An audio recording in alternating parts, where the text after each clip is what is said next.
Hey friends, a lot of users have reported that they face this issue where they're stuck on Control plus Alt plus Delete screen on their Windows computer.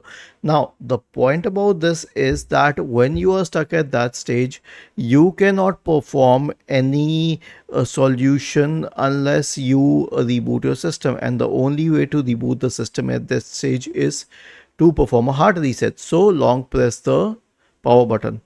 Then once it has restarted, you can update Windows. Right click on the start button and select settings from the menu.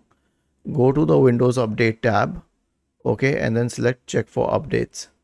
Okay, and the next solution is a clean boot. Why? Because this can be done due to interference with third-party software products. So search for system configuration in the Windows search bar and select system configuration. Go to the services tab. Check the box associated with hide on Microsoft services. If any of the services checked, click on disable or apply, OK, and then restart your computer. Next solution is malware removal. So search for MRT in the Windows search bar and go to MRT. And then click on next, select full scan, select next, and let it go through. The last solution is an SFC scan.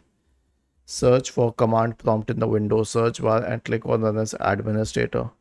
Type the command sfc /scan now and hit enter to invoke the sfc scan. Was this helpful? If yes, then please subscribe to the channel.